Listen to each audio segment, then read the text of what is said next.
Kapatid, friendship, ka-prayer partner, ka-UGC at katuwang. Ito po ang pinakasukdulan sa lahat ng winika ni Jesus, ang kapitong salita ni Jesus. Hango sa Luke 23, simula verse 44 hanggang 46. Na mag-12 ng tanghali, nagdilim sa buong lupain hanggang sa 3 ng hapon. Nawala ng liwanag ang araw, at ang tabing ng templo'y napunit sa gitna. Sumigaw ng malakas si Jesus, "Ama, sa mga kamay mo'y ipinagtatagubilin ko ang aking espiritu." Ang kahulugan po ng ikapito't huling salita ng Panginoong Hesus, the word of contentment. Think about it. Tila ba nasisiyahan na ang Panginoon sa naging misyon sa Kanya ng Diyos sa ibabaw ng lupa upang maganap ang katubusan? Alam niyo po, kung pagninilayan natin itong ikapito't huling salita, naalala ko po ang aking ama. Malamang bago siya nalagutan ng hininga noong hapon din ng July 22 last year. Yun din ang sinambit niya, yung sinambit ni Jesus. Pater, in tus manos encomiendo me espiritu. Father, into your hands I commit my spirit. And at 3:40 in the afternoon of that date, my father gone here on earth. Alam niyo po, nakakatuwang isipin. Halos maiyak ako nung malaman kong wala na ang father ko. Lumuhod, umiyak, at humiling pa ako sa Panginoon na ako'y patatagin sa gitna ng kalungkutan. Alam niyo po, ng mga oras na siya'y inilibing, pakiramdam ko po parang gusto ko nang iyakan. Subalit sa tulong ng Espiritu ng Diyos, pinigilan ko yon. At ang sabi niya, "Anak, huwag mo ikalungkot ang pamamaalam ng iyong ama, sapagkat naging bahagi siya ng misyon sa pamamagitan ng aking gawain. Kaya naging elder disciple, kaya naging broadcaster, at naging masipag sa pagdenegosyo. Nagpawang sarili niyang pawis, dugo. At hanggang sa nagkaroon siya ng sariling channel. Alam niyo po, kung hindi dahil sa kanya, wala ang Kapahayagan TV, wala ang UGC, wala ang lahat ng social media platforms upang maibahagi kung gaano kabuti ang ating Panginoon.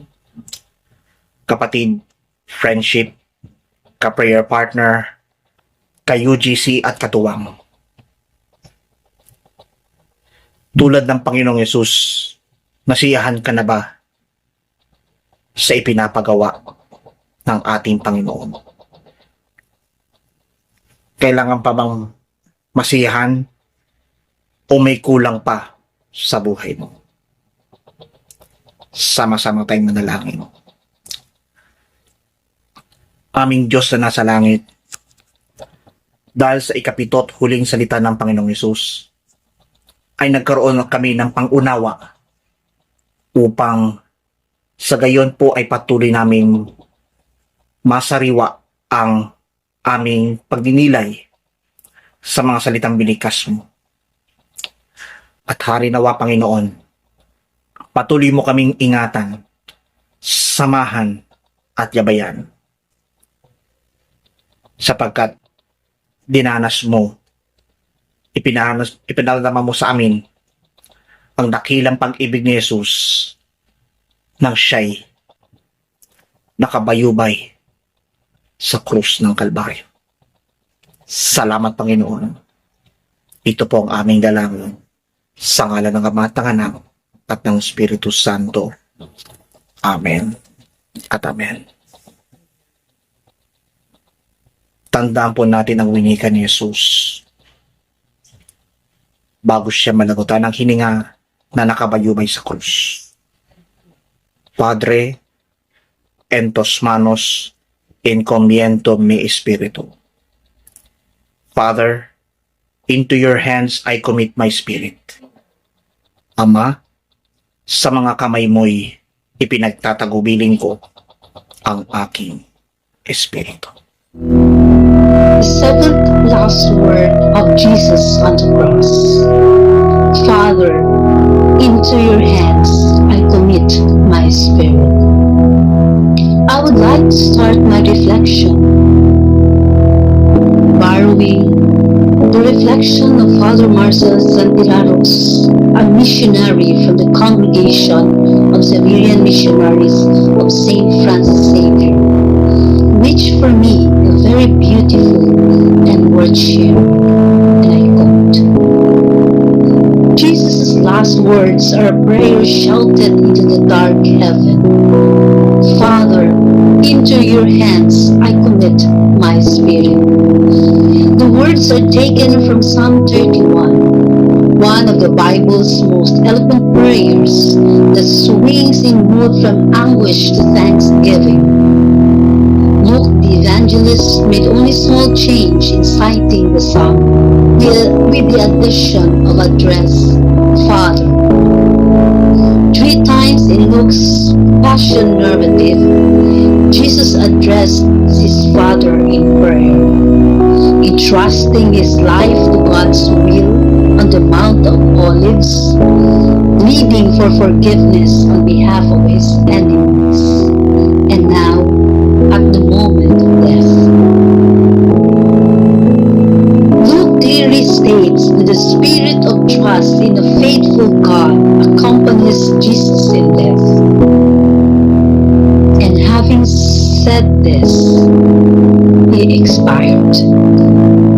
Even though the powers of darkness seem triumphant, Jesus dies confidently, entrusting his spirit into the hands of his Father. The power of darkness has been defeated by Jesus' trust in faithful God. Jesus was fully committed to God's will and had set his face toward Jerusalem. Remained faithful to the end.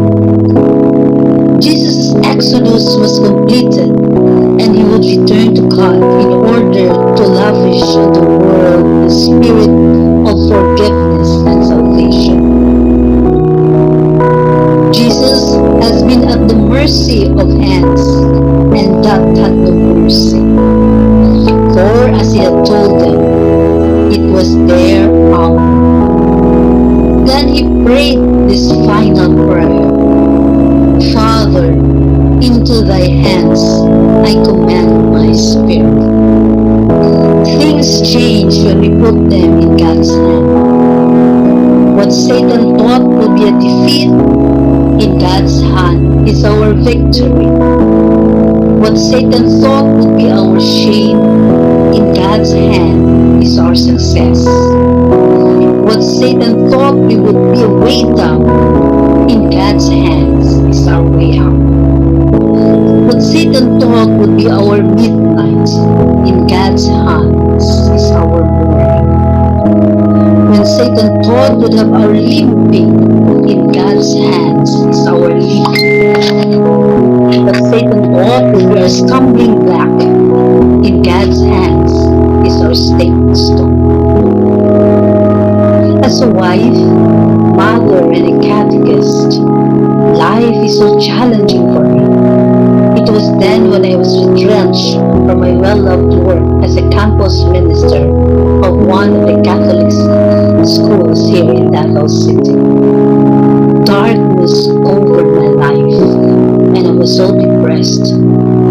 But when I said in my prayers, "Not my will, but your will be done, O Lord," new opportunities opened.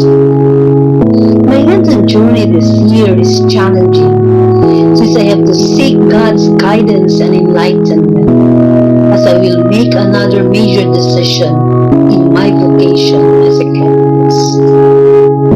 I need to pray the last words of Jesus on the cross. Father, into your hands I commit my spirit.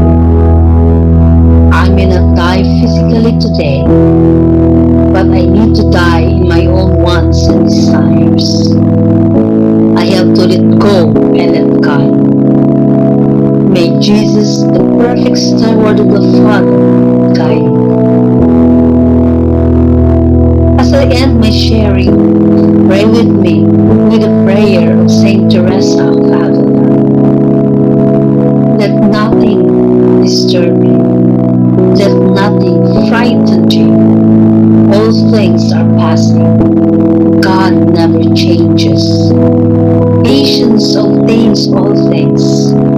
Whoever God lacks nothing, God alone suffices. And when that comes my way, I hope and pray that I can utter the words of Jesus. Father, into your hands I commit my spirit. Amen. Sama-sama natin magbalik tanaw sa mga pinag-aaral ng ating Panginoon sa ginawang sakripisyo sa krus ng Kalbaryo. Taas ang ating mga kamay, pikit ang ating mga mata, yapo ang inyong mga ulo, at damhin natin at pagnilayan ang mga pinagdaanan ng ating Panginoong Hesus sa pamamagitan ng kanyang kusa sa krus ng Kalbaryo. Lulog.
Panginoon. Hello mga katuwang at kayo GC, maraming salamat sa inyong patuloy na pagsuporta at pagtakilig sa ating taunang Holy Week specials dito po sa Kapayagan TV at maging sa UGC. And I hope na kayong lahat ay napagpala sa pagtatanghal na ito at nawa patuloy tayong samahan ng Diyos sa ating mga pagbubulay-bulay sa mga pinagdaanan ni Jesus. Salamat po tayo sa ating mga nakasama sa reflection sharing sa bawat pitong salita.